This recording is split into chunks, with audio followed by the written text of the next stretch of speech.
Hello students, how are you. स्वागत है आप सभी का दीपक ट्यूटोरियल्स में।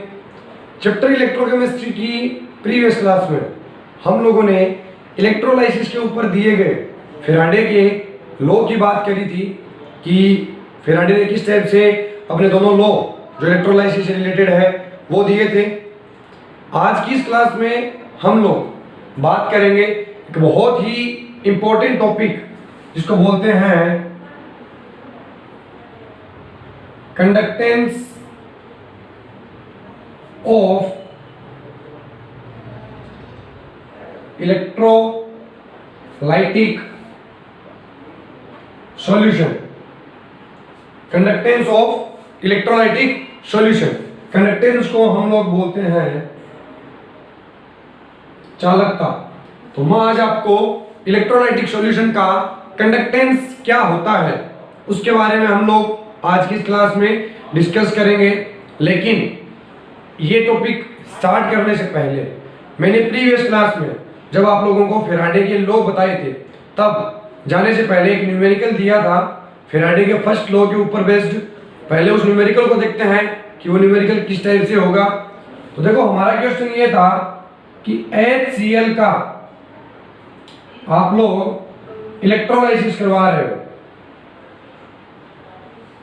HCl का इलेक्ट्रोलाइसिस करवा रहे हो, उसके अंदर आप लोगों ने 20 एम्पियर की इलेक्ट्रिसिटी 9650 सेकंड तक जब फ्लो करवा दी तो H2 आपके पास कितने ग्राम बन जाएगी, ये आप लोगों को क्वेश्चन के अंदर बताना था।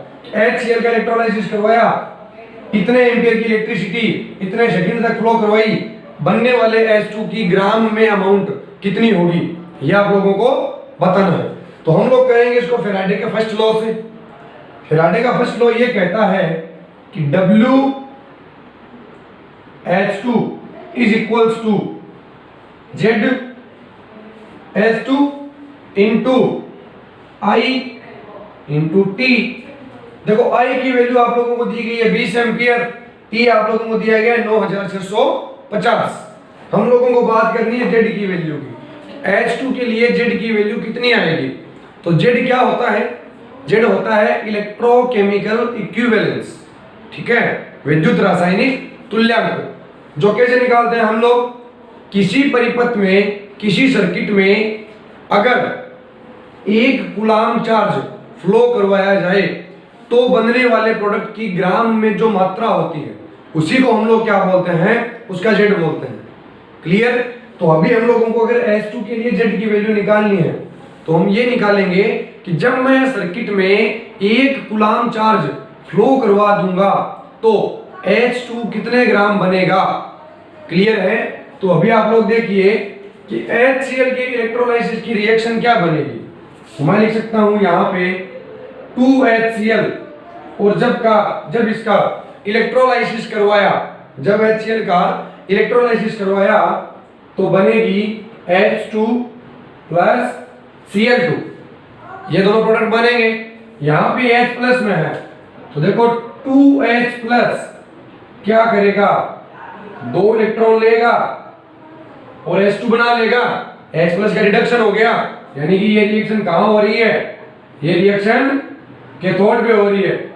हमको इससे कोई मतलब नहीं है कि रिएक्शन कौन से इलेक्ट्रोड पे हो रही है। हमको ध्यान ये रखना है कि जब सर्किट में 2 मोल इलेक्ट्रॉन्स फ्लो किए, जब सर्किट में 2 मोल इलेक्ट्रॉन्स फ्लो किए तो 1 मोल H2 बन गई।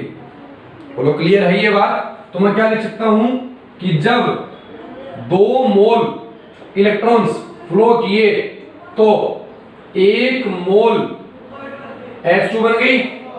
बोलो, क्लियर है ये बात? बताओ, 1 मोल इलेक्ट्रॉन का चार्ज कितना होता है? 96500। तो 2 मोल इलेक्ट्रॉन का चार्ज 2 इंटू 96500 कूलाम चार्ज जब फ्लो किया, 1 मोल H2 का मतलब 2 ग्राम। एक हाइड्रोजन एटम का मोलिकुलर वेट 1 ग्राम लेके चलते हैं हम, तो H2 का कितना हो जाएगा? 2 ग्राम।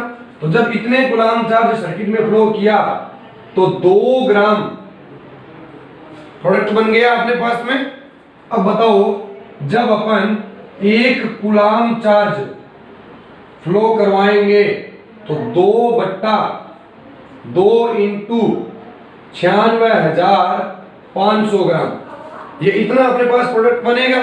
तो जब 1 कूलाम चार्ज फ्लो करवाते हैं तो जो प्रोडक्ट बनता है वो ही उसके लिए क्या होती है, जेड की value.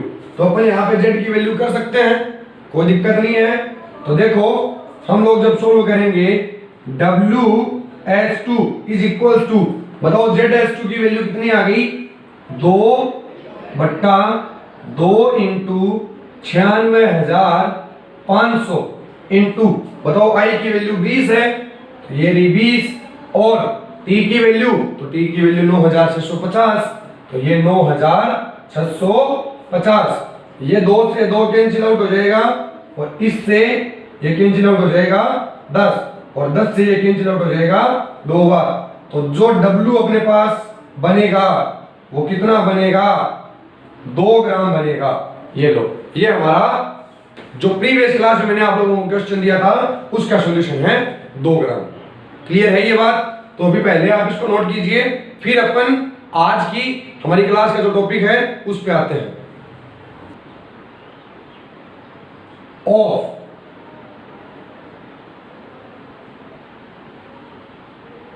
Electrolytic solution, conductance of electrolytic solution. Conductance को हम लोग बोलते हैं चालकता। जो हम लोगों ने इलेक्ट्रोलाइटिक सॉल्यूशन बनाया हुआ है उसकी चालकता क्या होती है, कैसे हम लोग उसकी चालकता निकालते हैं, वो आप लोगों को आज की इस क्लास में पढ़ना है। तो टॉपिक स्टार्ट होने से पहले आप लोग अपनी नोटबुक पेन लेकर के बैठिए, और जो चीज मैं आपको बता रहा हूं उसको आप लोग रफली नोट करते चलिए, ताकि आपके पास नोट्स भी प्रिपेयर हो जाएंगे। ठीक है? तो अभी फुल ऑन फोकस बोर्ड पे जो मैं बोल रहा हूं उसको ध्यान से सुने, जो मैं लिख रहा हूं उसको ध्यान से देखें।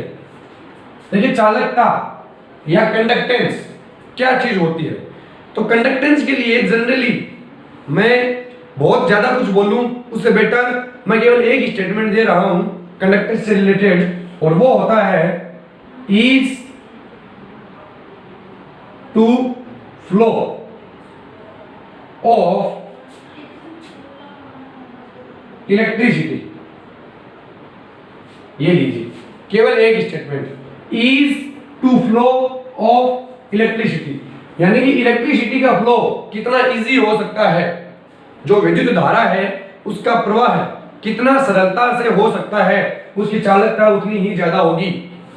क्लियर है बात? तो चालकता क्या होती है, किसी इलेक्ट्रोलाइटिक सेल के अंदर जो इलेक्ट्रिसिटी फ्लो हो रही है वो कितनी इजी हो रही है, वो जितनी इजी होगी उसी को हम लोग क्या बोलेंगे कि उसकी चालकता उतनी ही ज्यादा है। तो चालकता क्या होती है, फ्लो ऑफ इलेक्ट्रिसिटी। ठीक है? जो इलेक्ट्रिसिटी फ्लो हो रही है वो उसकी कंडक्टेंस है, वो उसकी चालकता है। चालकता कब ज्यादा होगी, जब इलेक्ट्रिसिटी का फ्लो उतना ही ज्यादा इजी बन जाएगा। ये बात क्लियर है? कोई डाउट नहीं आप लोगों को? तो देखो, जो मेटेलिक वायर होता है अपने पास, जो धातु का तार होता है, वो धातु का तार इलेक्ट्रिसिटी को एक जगह से दूसरी जगह तक पहुंचा सकता है। यस और नो? यस। मान लो कोई प्लग है, उस प्लग में मैंने एक पिन डाल दी जिसे तार है एक लंबा सा, और वो तार मान लो जैसे बल्ब के पास में है, तो जैसे मैं बटन ऑन करूंगा तुरंत से बल्ब जल जाएगा। इसका मतलब वो इलेक्ट्रिसिटी यहां से उस बल्ब तक पहुंच गई। कैसे पहुंच गई? उस मेटेलिक वायर के द्वारा। तो वो मेटेलिक वायर क्या कर रहा है, इलेक्ट्रिसिटी को उस प्लग से उस डिवाइस तक फ्लो करवाने का काम कर रहा है। इसी को हम लोग बोलते हैं चालकता। अब कभी आपने सोचा है कि वो मेटेलिक वायर क्यों इलेक्ट्रिसिटी को एक जगह से दूसरी जगह तक फ्लो करवा देता है? तो मैंने आपको लास्ट क्लास में ये बात बताई थी जब मैंने आप लोगों को इलेक्ट्रोलाइटिक सेल पढ़ाया था। कोई भी कंपाउंड इलेक्ट्रिसिटी को एक जगह से दूसरी जगह तक तभी पहुंचा सकता है जब उसके अंदर या तो फ्री इलेक्ट्रॉन्स हो या फिर उसके अंदर फ्री आयंस हो। अगर फ्री आयंस नहीं है, फ्री इलेक्ट्रॉन्स नहीं है, यानी कि चार्ज को एक जगह से दूसरी जगह तक पहुंचाने का अगर कोई साधन नहीं है, तो वो कंपाउंड कभी भी इलेक्ट्रिसिटी को फ्लो नहीं करने दे सकता। तो मान लो सपोज मैं NaCl का इलेक्ट्रोलाइसिस करवा रहा हूं, NaCl का इलेक्ट्रोलाइसिस करवा रहा हूं, तो क्या होगा, देखिए इसके अंदर मैंने ये दो इलेक्ट्रोड्स ले लिए, दोनों इलेक्ट्रोड्स को मैंने जोड़ दिया। अभी अंदर क्या है, NaCl जो है वो Na+Cl- इस फॉर्म में है। तो ये चार्ज जो है ये इलेक्ट्रिसिटी को क्या करवा रहे हैं, फ्लो करवा रहे हैं। फ्री आयंस है और ये फ्री आयंस इलेक्ट्रिसिटी को एक जगह से दूसरी जगह तक इजीली फ्लो करवा देते हैं। मतलब इस सर्किट के अंदर कंडक्टेंस है, चालकता है। क्लियर है ये बात? चालकता क्या चीज होती है, कंडक्टेंस क्या होता है, clear? Ease to flow of electricity, electricity को एक जगह से दूसरी जगह तक फ्लो करवाना ही कंडक्टेंस है। ये जितनी इजी होगी कंडक्टेंस उतनी ही ज्यादा होगी। क्लियर?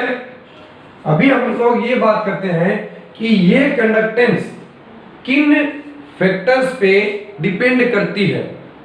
ठीक है, कई ऐसे फैक्टर होते हैं जो कंडक्टेंस को अफेक्ट करते हैं। ठीक है, तो मैं बात कर रहा हूं फैक्टर्स अफेक्टिंग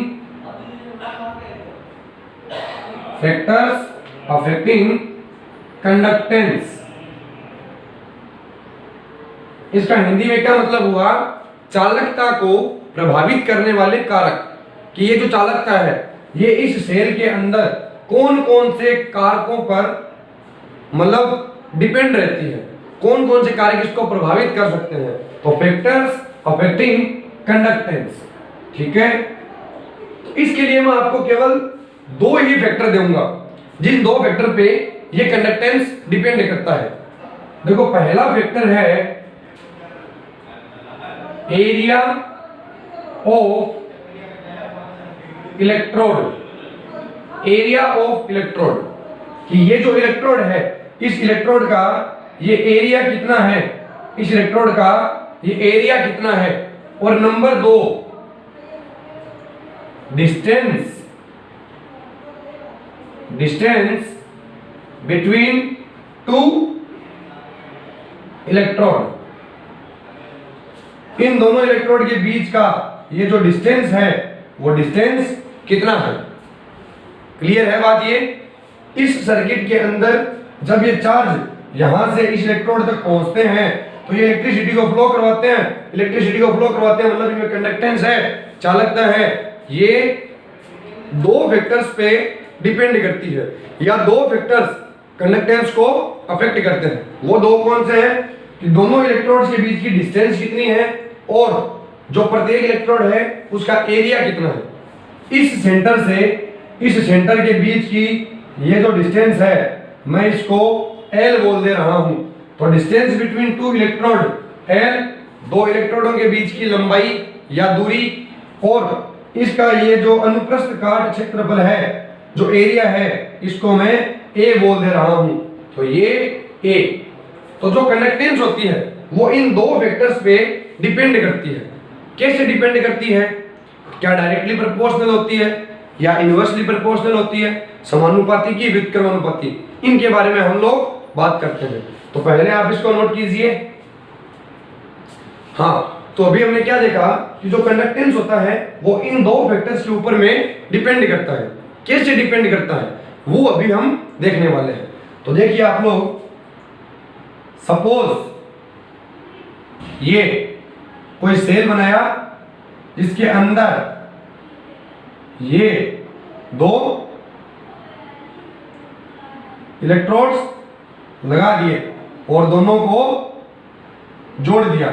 अभी ये आयंस, जैसे मान लो ये नेगेटिव इंड यानी कि कैथोड है, ये पॉजिटिव इलेक्ट्रोड यानी कि एनोड है, तो ये जितने भी एन सोडियम आयन जाएंगे, ये सारे सोडियम आयन जा करके इस इलेक्ट्रोड के ऊपर रिसीव हो जाएंगे। मैं ये बोल सकता हूं कि जितने भी ये पॉजिटिव इलेक्ट्रोड होते हैं ये सारे के सारे जा करके इस इलेक्ट्रोड के ऊपर रिसीव हो जाएंगे, और ये नेगेटिव आयंस इस पॉजिटिव इलेक्ट्रोड के ऊपर रिसीव हो जाएंगे। क्लियर?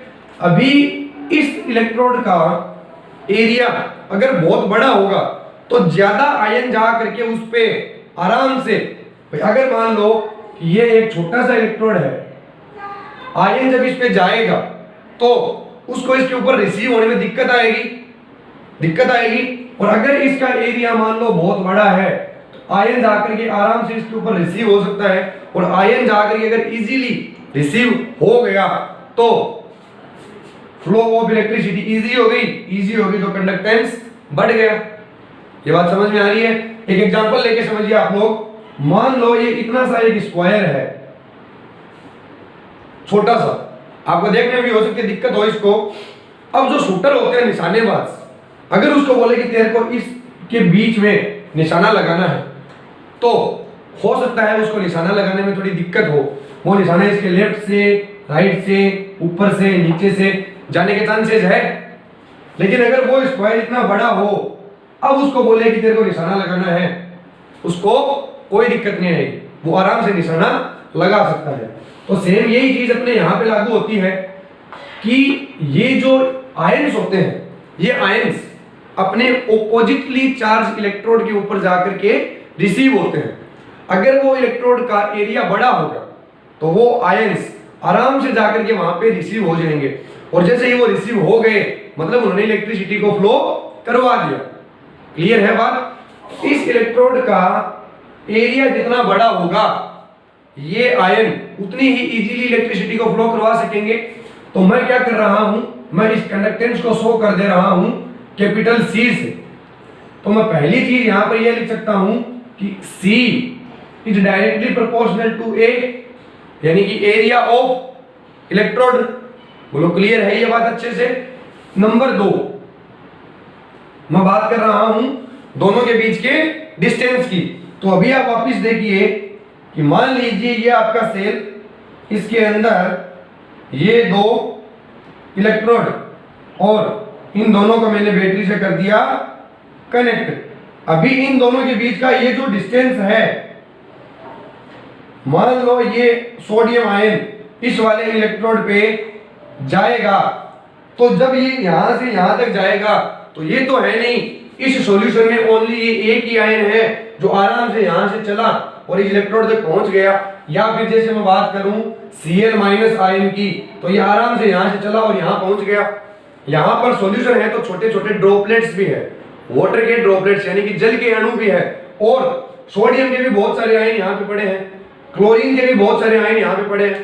तो वो आयन बीच में क्या करेंगे, इस आयन को इस इलेक्ट्रोड तक पहुंचने में समस्या क्रिएट करेंगे, प्रॉब्लम्स क्रिएट करेंगे। तो अगर इन दोनों के बीच की डिस्टेंस बहुत कम है, बहुत कम दूरी है, तो ये आयन यहां से यहां तक बड़ा ही इजीली पहुंच जाएगा। और अगर दोनों के बीच की डिस्टेंस ज्यादा है तो उसको प्रॉब्लम ज्यादा आएगी, और प्रॉब्लम ज्यादा आएगी तो ये इजीली पहुंच नहीं सकेगा। अगर दोनों इलेक्ट्रोड्स के बीच की डिस्टेंस बहुत कम है, इसका मतलब एक आयन उस इलेक्ट्रोड पे जल्दी से या इजीली रिसीव हो सकता है। और अगर इजीली रिसीव हो गया मतलब कंडक्टेंस क्या हो गया, बढ़ गया। तो अगर आप लोगों को एल के टर्म पे बात करनी है, अगर डिस्टेंस बिटवीन टू इलेक्ट्रोड्स के टर्म्स पे बात करनी है, तो मैं ये लिखूंगा कि conductance is inversely proportional to L. क्यों? क्योंकि अगर दोनों इलेक्ट्रोड्स के बीच की डिस्टेंस कम हुई तो कंडक्टेंस ज्यादा होगा, क्योंकि अगर डिस्टेंस कम हुई तो आयंस को यहां से यहां तक जाने में दिक्कत नहीं आएगी। तो ये दोनों फैक्टर आई होप आप लोगों को एकदम अच्छे से समझ में आ गए कि किस टाइप से जो कंडक्टेंस होती है वो इन दोनों फैक्टर्स के ऊपर में डिपेंड करती है। क्लियर? अभी अगर मैं इन दोनों इक्वेशन को जोड़ के लिखूं तो मैं क्या लिख सकता हूं, C is directly proportional to A by L। ये एक अपने पास इक्वेशन बन जाएगी। बोलो कोई दिक्कत? इसको मान लो मैंने इक्वेशन नंबर 1 बोल दिया, इसको 2 बोल दिया, 1 और 2 दोनों को जोड़ दिया तो C is proportional to A by L आ जाएगा। कोई दिक्कत यहां तक नहीं है। जब मैं ये प्रोपोर्शनलिटी का साइन हटाऊंगा, जब ये समानुपाती का चिन्ह हटाऊंगा, तो मेरे पास आएगा C is equals to kappa into A by L। तो देखिए मैंने इसको क्या नाम दिया है, तो मैंने इसको नाम दिया है कप्पा, इसको अपन बोलते हैं कप्पा। ये एक टेढ़ा मेढ़ा थोड़ा सा के है, जिसको थोड़ा अलग डिजाइन में लिख दिया हमारे गुरुजी ने, जब हम पढ़ा करते थे उन्होंने इसको कप्पा बोला था, तो मैं भी आज आप लोगों को इसका नाम कप्पा बता रहा हूं। बाकी अगर इसको के बोलो कोई दिक्कत नहीं है, बट जनरली होता है कप्पा। तो C is equal to kappa into A by N। Clear है, कोई दिक्कत नहीं है यहाँ पे। तो ये अपने पास में कंडक्टेंस का एक फॉर्मूला आ गया। समझ में आ गई बात कि conductance is equal to kappa into area of the electrode divide by distance between the electrode. ठीक है, अभी यहीं पर थोड़ी बहुत बात अपन और करेंगे, इसके लिए पहले आप इस चीज को नोट कीजिए। तो आप लोगों के पास में एक फॉर्मूला आ गया, C is equal to kappa into A by L। अभी मैं ये कहूं कि व्हाट इज कप्पा, ये लो, ये कप्पा क्या है?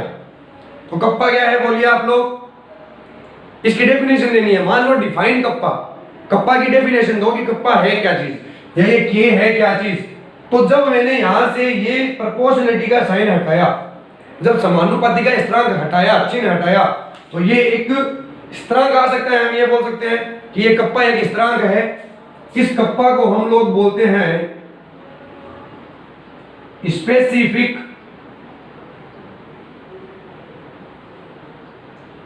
कंडक्टेंस। हम लोग पढ़ रहे हैं कंडक्टेंस।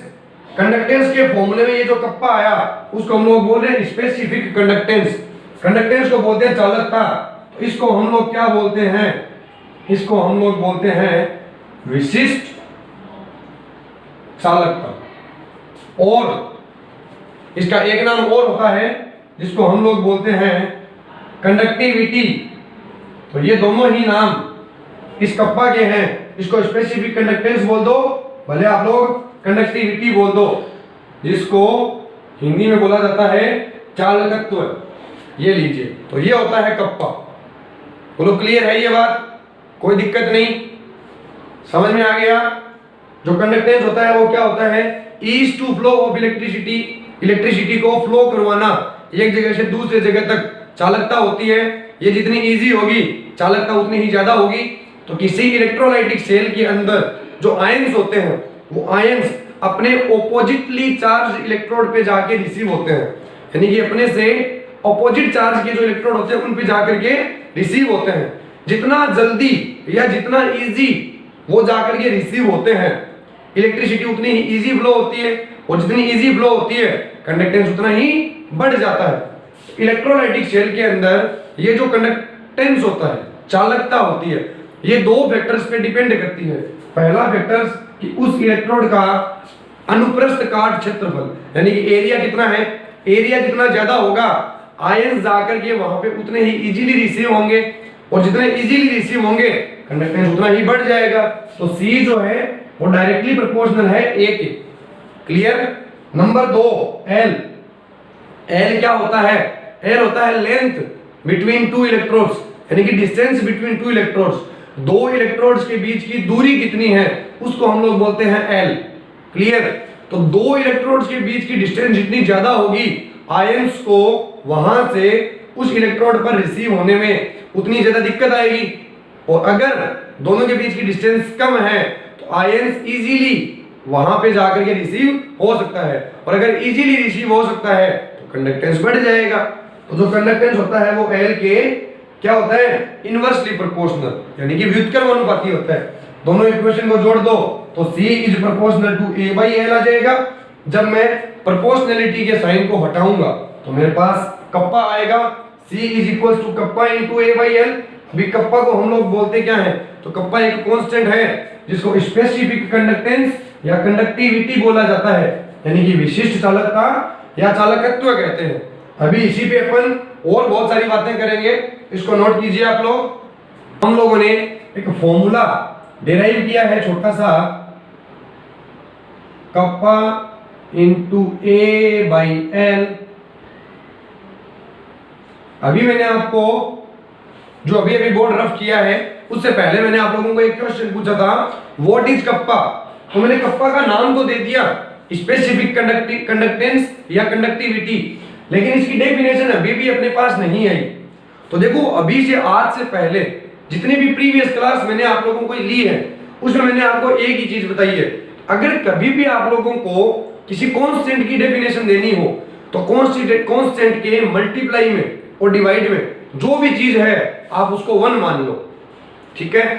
तो देखो अगर मैं इस a की वैल्यू मान लूं 1 और इस l की वैल्यू मान लूं 1, तो ये कप्पा 1 से मल्टीप्लाई होगा, 1 से डिवाइड होगा, तो ये कप्पा इक्वल हो जाएगा c के। क्लियर है बात? तो देखो अगर जो इलेक्ट्रोड है उस इलेक्ट्रोड की जो एरिया है वो एरिया 1 क्या यूनिट अपन को चाहिए, तो यूनिट में ले रहा हूं सेंटीमीटर स्क्वायर, इसकी सीजीएस यूनिट ले रहा हूं मैं 1 सेंटीमीटर स्क्वायर, और जो लेंथ है दोनों इलेक्ट्रोड्स के बीच की वो है 1 सेंटीमीटर। अगर किसी इलेक्ट्रोलाइटिक सेल के अंदर दो इलेक्ट्रोड के बीच की डिस्टेंस 1 सेंटीमीटर हो और दोनों इलेक्ट्रोड का एरिया 1 सेंटीमीटर स्क्वायर हो, तो उस सेल के अंदर जो कंडक्टेंस होगा वो ही उसका क्या होगा, स्पेसिफिक कंडक्टेंस या कंडक्टिविटी होगी। बोलो क्लियर है ये बात? कोई डाउट नहीं यहां तक। इसको मैं और इजीली आप लोगों के लिए एक्सप्लेन कर रहा हूं, ध्यान से देखिए आप लोग। देखो इस टाइप का हम लोगों ने एक स्क्वायर बना लिया। अब इस स्क्वायर में हम लोग क्या करेंगे, इन लाइंस को मैं मिटा दे रहा हूं। क्यों मिटा दे रहा हूं वो अभी आप लोगों के समझ में आ जाएगा। ये लीजिए, अभी ये दो क्या है, इलेक्ट्रोड्स है, ये दो इलेक्ट्रोड्स है, ठीक है। जिन दोनों इलेक्ट्रोड्स को मैंने इसको बैटरी के पॉजिटिव एंड से और इसको मैंने बैटरी के नेगेटिव एंड से जोड़ा हुआ है। क्लियर है? और ये दोनों इलेक्ट्रोड्स लटके हुए हैं किसी सॉल्यूशन के अंदर इस टाइप से। तो इस सेल के अंदर कुछ ना कुछ कंडक्टेंस है। इन इलेक्ट्रोड्स के बीच का जो डिस्टेंस है वो कितना है, तो वो मैं मान लूं 1 सेंटीमीटर, और इन दोनों इलेक्ट्रोड्स का ये जो एरिया है वो एरिया कितना है, 1 सेंटीमीटर स्क्वायर। तो अगर इन दोनों इलेक्ट्रोड्स का एरिया 1 सेंटीमीटर स्क्वायर है, दोनों के बीच की डिस्टेंस 1 सेंटीमीटर है, तो इन दोनों सॉल्यूशन के बीच में, ये मैं डॉटेड लाइन बना रहा हूं, इन दोनों सॉल्यूशन के बीच अगर दोनों इलेक्ट्रोड्स का एरिया 1 सेंटीमीटर स्क्वायर और दोनों के बीच की डिस्टेंस 1 सेंटीमीटर है, तो अपन ये पता लगा सकते हैं कि इन दोनों इलेक्ट्रोड्स के बीच में कितना सॉल्यूशन आएगा। अगर मेरे को सॉल्यूशन पता लगाना है ml में, तो V is equals to A into L होता है। आई होप आप लोगों ने ये फॉर्मूला पढ़ा होगा, अगर नहीं पढ़ा है तो आज पढ़ लीजिए। इन दोनों इलेक्ट्रोड्स के बीच में कितने ml सॉल्यूशन आएगा वो हम लोग इस फॉर्मूले से निकाल सकते हैं, A इंटू L। बताओ A कितना है, 1 सेंटीमीटर स्क्वायर इंटू L कितना है, 1 सेंटीमीटर। तो V is equals to 1 centimetre cube, और सेंटीमीटर क्यूब को मैं बोल सकता हूं 1 ml। ये लीजिए, तो अगर दोनों इलेक्ट्रोड्स के बीच की डिस्टेंस 1 सेंटीमीटर है और दोनों का एरिया 1 सेंटीमीटर स्क्वायर है, तो इस सॉल्यूशन का जो कंडक्टेंस होगा उसको अपन क्या बोलेंगे, स्पेसिफिक कंडक्टेंस। अभी आप लोग ये सोच सकते हो, अगर मैं ये दोनों कंडीशन इन इलेक्ट्रोड्स में अप्लाई कर दूं तो दोनों के बीच का सॉल्यूशन कितना आ जाएगा, 1 ml।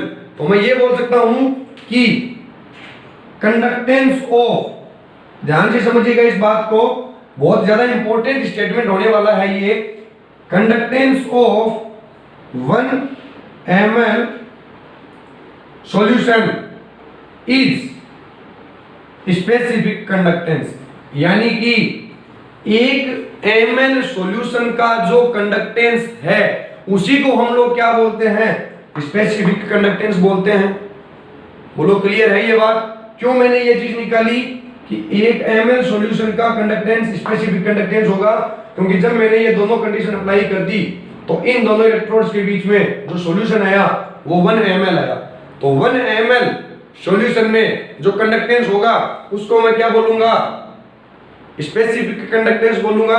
अभी अगर 1 ml सॉल्यूशन का कंडक्टेंस ये है तो 2 ml का कितना होगा, तो 2 से मल्टीप्लाई कर दूं।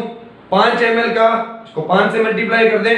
10 ml का निकालना है, इसको 10 से मल्टीप्लाई कर देंगे। इसलिए मैंने ये चीज निकाली कि 1 ml सॉल्यूशन का कंडक्टेंस इतना होता है। अब अपन को जितने ml सॉल्यूशन का कंडक्टेंस निकालना है हम उसको उसके स्पेसिफिक कंडक्टेंस से यानी कि कप्पा से मल्टीप्लाई कर सकते हैं। तो बोलो ये चीज समझ में आ गई आप लोगों को? यहां तक आई होप आप लोगों को कोई डाउट नहीं होगा। अभी अपन एक चीज और देखते हैं। एक टर्म्स होती है अपने पास में L बाई ए, जिसको मैं बोलता हूं अक्ष, और इस अक्ष को बोला जाता है सेल कांस्टेंट। ये अक्ष है सेल कांस्टेंट। देखो जब अपन कोई भी सेल लेकर के आते हैं मार्केट से, जब कोई भी बैटरी लेकर के आते हैं मार्केट से, तो जो कंपनी उस सेल को बनाती है, जब वो सेल बना उस सेल के अंदर जो 2 इलेक्ट्रोड थे उन दोनों इलेक्ट्रोड के बीच की जो लेंथ थी, जो डिस्टेंस थी, वो फिक्स हो चुकी, हम उसको चेंज नहीं कर सकते। उस बैटरी के अंदर जो इलेक्ट्रोड लगा है उसका एरिया फिक्स हो चुका, वो भी हम लोग चेंज नहीं कर सकते। तो कंपनी जब उस सेल को बनाती है तो दोनों इलेक्ट्रोड के बीच की लेंथ और उस एक इलेक्ट्रोड का एरिया उस पे प्रिंट कर देती है।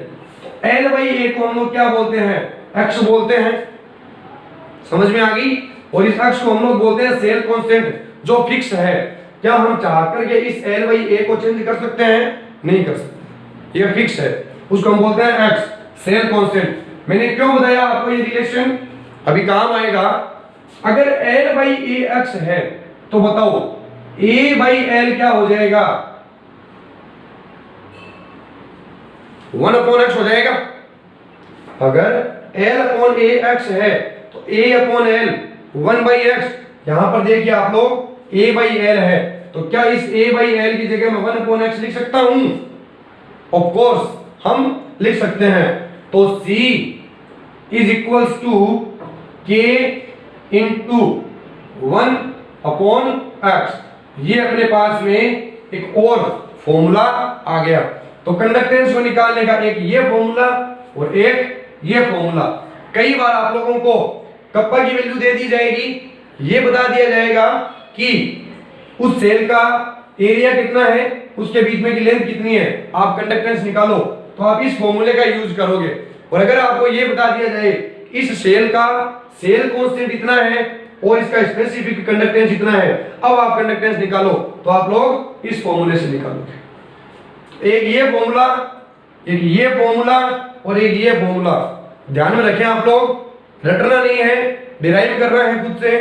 तो पूरी एक स्टोरी समझ में आ गई आप लोगों को कंडक्टेंस की, इसको नोट कीजिए। आगे और बात करते हैं हम लोग। कंडक्टेंस किन किन फैक्टर्स पे अफेक्ट हो सकती है वो बात कर ली। कंडक्टेंस के लिए जो फॉर्मूला जनरलाइज करना था वो जनरलाइज कर लिया। अभी हम बात करते हैं कि ये कंडक्टेंस कितने टाइप की होती है। तो जनरली अपन को 2 टाइप की कंडक्टेंस की बात करनी है। पहली है मोलर कंडक्टेंस, पहली है मोलर कंडक्टेंस और दूसरी है अपनी इक्विवेलेंट कंडक्टेंस। ये लीजिए, ये 2 टाइप की कंडक्टेंस। इसको मैं बोलता हूं मोलर चालकता और इसको हम लोग बोलते हैं तुल्यांकी चालकता। अभी हम लोगों को इन दोनों टॉपिक्स पे बात करनी है। कंडक्टेंस तो जान गए आप लोग कि कंडक्टेंस क्या होती है, कैसे आप लोग निकालते हो, लेकिन मोलर कंडक्टेंस और इक्विवेलेंट कंडक्टेंस क्या चीज होती है इसके बारे में बात करेंगे।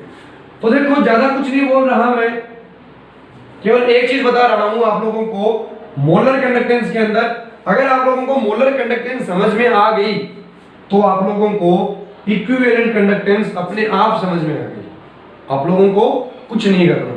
और ये इक्विवेलेंट नाम आप लोग पढ़ के गए हो लास्ट क्लास में फैराडे के सेकंड लॉ में, W1/W2 is equals to E1/E2। वो E जो था वो इक्विवेलेंट वेट ही था। तो वो कैसे निकालते हैं आप लोगों को दिक्कत नहीं आएगी। अभी आप लोग समझिए मोलर कंडक्टेंस क्या चीज होती है।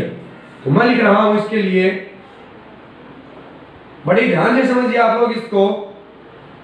कंडक्टेंस ऑफ मोलर कंडक्टेंस के लिए स्टेटमेंट है अपना, conductance of the solution, conductance of the solution containing 1 mole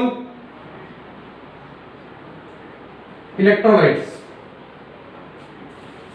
ये एक छोटा सा स्टेटमेंट मैंने लिखा है, conductance of the solution containing 1 mole electrolytes, यानी कि उस सॉल्यूशन की कंडक्टेंस, उस सॉल्यूशन का कंडक्टेंस जिसके अंदर 1 मोल इलेक्ट्रोलाइट्स प्रेजेंट है। यानी कि पूरे सॉल्यूशन के कंडक्टेंस की बात नहीं करनी है हमें ओनली उस सॉल्यूशन के कंडक्टेंस की बात करनी है जिसमें 1 मोल इलेक्ट्रोलाइट्स प्रेजेंट है। तो जितने सॉल्यूशन के अंदर 1 मोल इलेक्ट्रोलाइट्स प्रेजेंट है उस सॉल्यूशन का जो कंडक्टेंस होगा उसको हम लोग मोलर चालकता कहेंगे, यानी कि मोलर कंडक्टेंस कहेंगे। जितने विलियन में से उतना ही विलियन छांटो आप लोग जिसके अंदर 1 मोल इलेक्ट्रोलाइट्स घुला हुआ है, उसकी जो चालकता होगी उसको मोलर चालकता बोल देंगे। क्लियर है ये बात? यहां पे अगर मैं लिखूं तो केवल एक चीज लिख सकता हूं, conductance of the solution containing 1 equivalent, जिस सॉल्यूशन के अंदर 1 इक्विवेलेंट इलेक्ट्रोलाइट्स प्रेजेंट है उसकी कंडक्टेंस को इक्विवेलेंट कंडक्टेंस बोलते हैं। यानी कि एक तुल्यांक इक्विवेलेंस अगर प्रेजेंट है तो उसकी कंडक्टेंस को इक्विवेलेंट कंडक्टेंस बोलते हैं। अगर आप लोग एक साथ इस पूरे वीडियो को देख रहे हैं स्टार्टिंग से अब तक, तो हो सकता है आप लोगों को पीछे की कई चीजें कंफ्यूज होने लग गई होगी। इसीलिए मैंने आपको कहा है नोटबुक लेकर के बैठिए, पेन लेकर के बैठिए, सब चीजों को नोट करते चलिए। अगर आप पीछे से सारी चीजें नोट करते आ रहे हैं तो आप लोगों को इन चीजों को समझने में कोई दिक्कत नहीं होगी। ठीक है, आप लोग देखिए, सपोज मैं आप लोगों को ये बोलूं कि हमारे पास एक 2 मोलर NaCl का एक्वस सॉल्यूशन है। ध्यान से समझिए इस चीज को, हम यहां पे कैसे अप्लाई करेंगे। तो 2 मोलर NaCl का एक्वस सॉल्यूशन है। इसका मतलब क्या है? मोलर का मतलब क्या है? तो मोलर का मतलब मोलेरिटी, मोलरता। 1 लीटर सॉल्यूशन में कितने मोल सोल्यूट प्रेजेंट है वो मोलेरिटी होती है। इस स्टेटमेंट का मतलब यह है कि 2 मोल सोल्यूट या 2 मोल NaCl, सोल्यूट क्या है यहां पे अपने पास NaCl, तो 2 मोल NaCl इन 1 लीटर सॉल्यूशन, तो 2 मोल NaCl इन 1 लीटर सॉल्यूशन। 1 लीटर सॉल्यूशन में कितने मोल NaCl है? 2 मोल। तो बताओ 1 मोल NaCl कितने में होगा? तो 1 मोल NaCl होगा इन 1/2 लीटर सॉल्यूशन। अगर 1 लीटर के अंदर 2 मोल है तो आधे लीटर के अंदर 1 मोल होगा। और मैंने अभी क्या कहा था? Conductance of the solution containing 1 mole electrolytes, यानी कि उस सॉल्यूशन का कंडक्टेंस जिसके अंदर 1 मोल इलेक्ट्रोलाइट्स प्रेजेंट है उसको अपन मोलर कंडक्टेंस बोलते हैं। तो 1 मोल इलेक्ट्रोलाइट्स कितने सॉल्यूशन में प्रेजेंट है? आधे लीटर में। तो 500 ml सॉल्यूशन का जो कंडक्टेंस होगा उसको अपन मोलर कंडक्टेंस बोलेंगे। एक और एग्जांपल दे रहा हूं मैं आप लोगों को, उसको देखिए।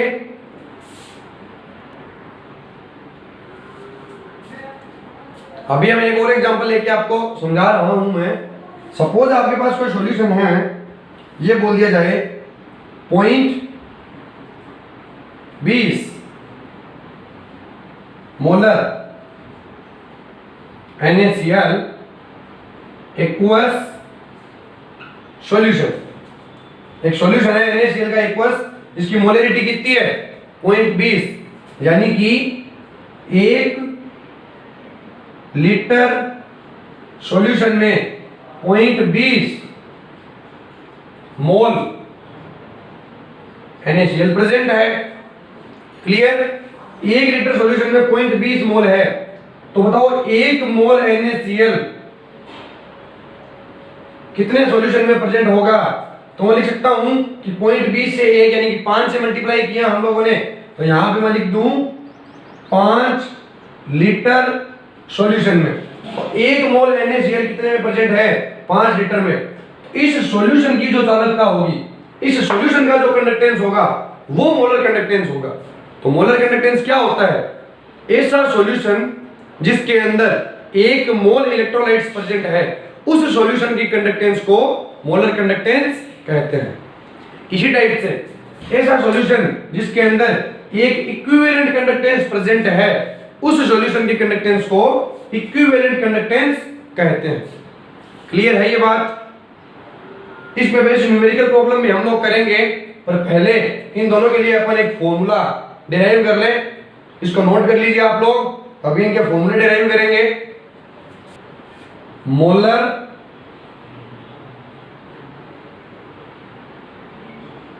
कंडक्टेंस की, मोलर कंडक्टेंस की, और इसको मैं दिखाऊंगा जैसे डेल्टा एन से। इसका फॉर्मूला क्या बनेगा? तो सपोज हमारे पास कोई सॉल्यूशन है, कोई भी XYZ सॉल्यूशन है, मान लो NaCl का है, H2SO4 का है, HCl का है, CuSO4 का है, यानी कि कोई इलेक्ट्रोलाइट्स प्रेजेंट है उसमें। इलेक्ट्रोलाइट्स मैंने बताया था आपको, चार्जेबल न्यूट्रल कंपाउंड, जिसमें चार्ज भी हो और जो न्यूट्रल भी हो। तो कोई सॉल्यूशन है जिसकी मोलरिटी कैपिटल M है, कोई ऐसा सॉल्यूशन जिसकी मोलरिटी कैपिटल M है। इसका मतलब मैं क्या बोल सकता हूं कि M मोल इलेक्ट्रोलाइट्स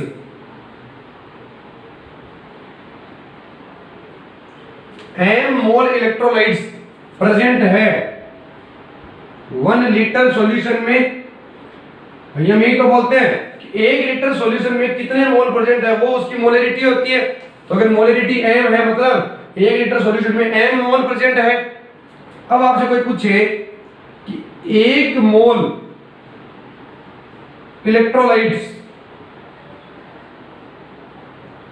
1 मोल इलेक्ट्रोलाइट कितने सॉल्यूशन में प्रेजेंट है? तो 1/m। अगर m मोल इलेक्ट्रोलाइट्स 1 लीटर सॉल्यूशन में प्रेजेंट है, तो 1 मोल इलेक्ट्रोलाइट्स 1/m लीटर सॉल्यूशन में प्रेजेंट होंगे।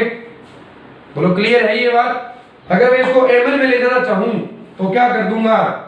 मैं ये लिखूंगा कि 1 मोल इलेक्ट्रोलाइट्स, 1 मोल इलेक्ट्रोलाइट्स प्रेजेंट है 1000/m ml सॉल्यूशन में। इसको अपने 1000 से मल्टीप्लाई कर दिया, ये आंसर आ गया। अभी आप लोग ये बताओ कि मैंने आप लोगों को अभी थोड़ी देर पहले ये चीज बताई थी कि conductance of 1 ml solution, 1 ml solution की जो कंडक्टेंस होती है वो क्या होती है? कप्पा।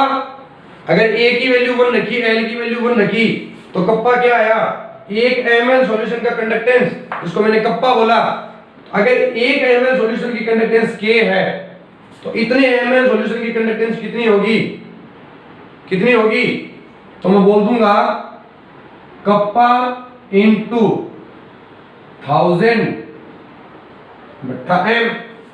अब ये बताओ कि मोलर कंडक्टेंस होती क्या है? ऐसा सॉल्यूशन जिसके अंदर 1 मोल इलेक्ट्रोलाइट्स प्रेजेंट है उसकी कंडक्टेंस को क्या बोलते हैं? Molar conductance.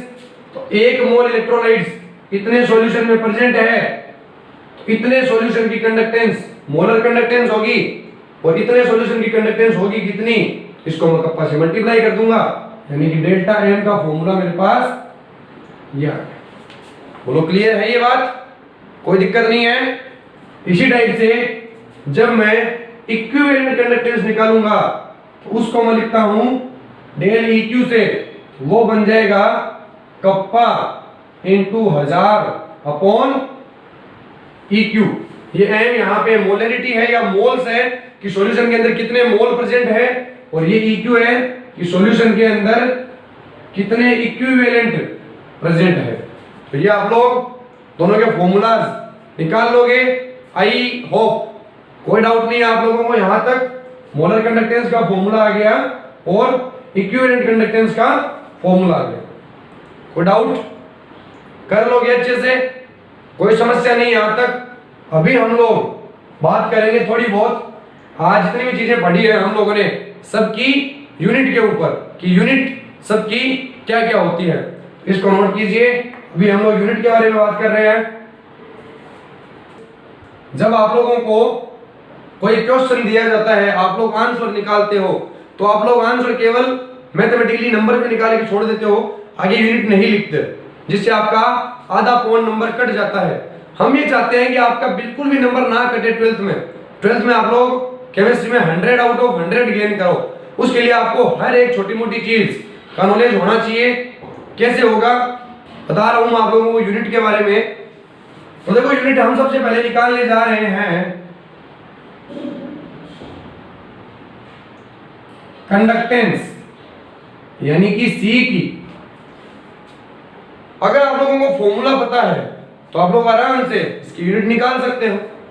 तो देखो आप लोगों ने हो सकता है फिजिक्स में पढ़ा होगा कि कंडक्टेंस जो होता है वो 1 अपॉन रेजिस्टेंस होता है। चालकता होती है 1 बटा प्रतिरोध R। इस R की यूनिट होती है ओम। तो C की यूनिट में लिख दूं 1 अपॉन ओम, या मैं इसको लिख सकता हूं ओम इनवर्स, और ओम इनवर्स को अपन ये भी लिख सकते हैं MHO।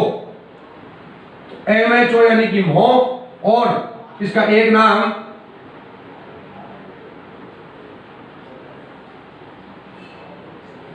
सीमेंस करके एसएसजी एक यूनिट होती है। हो सकता है मेरी ये स्पेलिंग गलत हो, इसको चेक कर लेना आप लोग। बट साइमेंस एक यूनिट होती है जिसको हम लोग कैपिटल S से शो करते हैं। तो ये यूनिट लिखो, भले ये लिखो, भले ये लिखो, चाहे ये लिखो, सब कुछ एक ही बात है। तो कर दोगे आप लोग, ये पहली यूनिट हो जाएगी आप लोगों की। अभी अपन बात करते हैं नंबर 2, दैट इज स्पेसिफिक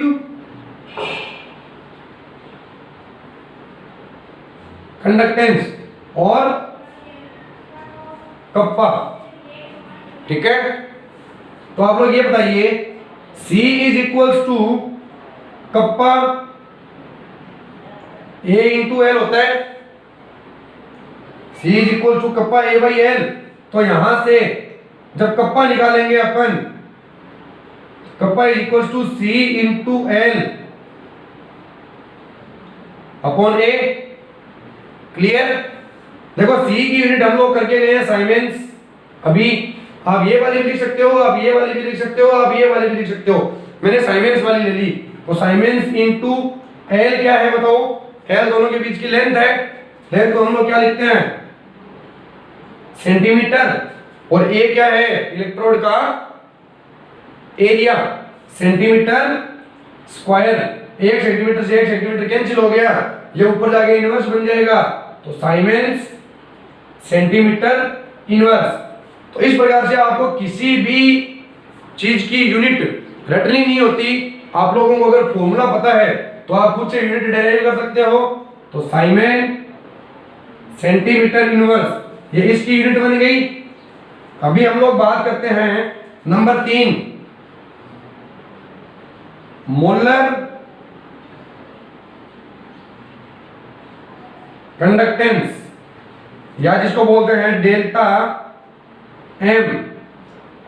इसके लिए फॉर्मूला बताइए आप लोग, क्या होता है? Delta M is equals to kappa into 1000 upon M, ये होता है। देखो ये 1000 ml की यूनिट है, ml को मैं बोलता हूं सेंटीमीटर क्यूब, ml को अपन सेंटीमीटर क्यूब बोल सकते हैं। और ये m किसके लिए है? तो ये है मोल के लिए, कि सॉल्यूशन के अंदर कितने मोल प्रेजेंट है। और कप्पा की यूनिट आप लोगों को पता है। तो अगर डेल्टा एम की यूनिट निकालनी है, इसकी यूनिट, इसकी यूनिट, इसकी यूनिट, तीनों को लिख दो। तो कप्पा की unit siemens centimetre inverse into centimetre cube upon mole. तो इसकी पावर -1 से इसकी पावर की ये कैंसिल हो जाएगी, ये स्क्वायर बच जाएगा। तो साइमेन, साइमेन आ गया सेंटीमीटर स्क्वायर, और ये मोल ऊपर जाके बन जाएगा मोल इनवर्स। तो क्या बन जाएगी? साइमेन सेंटीमीटर स्क्वायर मोल इनवर्स। ये लो, ये आपके मोलर कंडक्टेंस की यूनिट बन गई। कोई डाउट नहीं यहां तक? अभी नंबर 4, अगर मैं बात करूं इक्विवेलेंट कंडक्टेंस, यानी कि तुल्यांकी चालकता, तो वो तो जहां पे यहां पे मोल है वहां पे इक्विवेलेंट कर दो, एक ही बात है। देखो del EQ is equals to kappa into 1000 upon equivalent. इतने इतने को आप लोगों ने सोल्व कर लिया। तो साइमेन सेंटीमीटर स्क्वायर आया, और ये इक्विवेलेंट इनवर्स में आ जाएगा इक्विवेलेंट इनवर्स।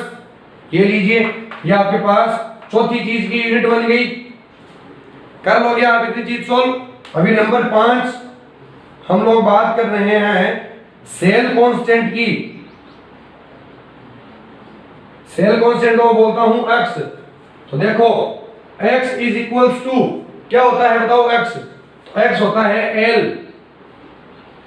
By A।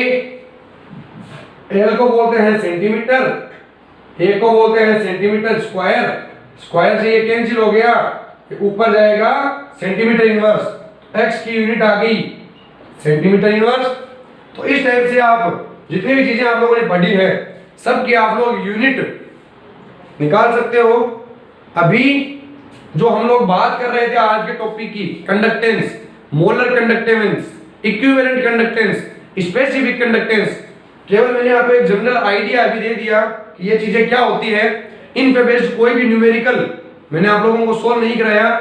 अभी जो क्लास है वो बहुत बड़ी हो चुकी है, आज की आई हो, अभी मेरे को दिख रहा है वहां तक 53 या 54 मिनट की क्लास हो चुकी है। अभी अपन अगर और न्यूमेरिकल इस पे करने लगे तो क्लास बहुत बड़ी हो जाएगी। तो अभी आप लोग इस क्लास में ओनली जो टॉपिक मैंने पढ़ाया है, इस टॉपिक को बड़े ध्यान से समझिए। वापिस मैं बोल रहा हूं कि आज की ये पूरी क्लास हो सकता है आप लोगों को बहुत ज्यादा कंफ्यूज कर दे, अगर आप लोग इन चीजों को नोट करते हुए नहीं चले हैं तो अगर आप लोगों ने वीडियो देख लिया, कोई चीज नोट नहीं करी है, तो वीडियो को वापस स्टार्टिंग से देखें, सभी चीजों को नोट करते चलिए। ये टॉपिक जो मैंने आज पढ़ाया है बहुत ज्यादा इंपॉर्टेंट है। अगली क्लास में हम लोग इन सभी टॉपिक्स के ऊपर बेस्ड एक एक दो दो तीन तीन न्यूमेरिकल प्रॉब्लम सॉल्व करेंगे, ताकि आप लोगों को न्यूमेरिकल में भी दिक्कत नहीं आए। फिर अपने पास एक छोटा सा टॉपिक और बचेगा, कोलराउस लॉ, कोलराउस का नियम, जिसको भी अपन आगे की क्लास में डील कर लेंगे। एक या दो क्लास के बाद चैप्टर इलेक्ट्रोकेमिस्ट्री पूरा हो जाएगा। अभी आज की इस टॉपिक को आई होप आप सभी लोगों को ये जो बताई है मैंने समझ में आई होगी। फिर भी अगर किसी को कोई डाउट आए तो कमेंट के अंदर अपना डाउट डालें, मैं आपको श्योर उसका आंसर दूंगा। ठीक है, मिलते हैं नेक्स्ट क्लास में, तब तक के लिए bye bye and thank you for watching.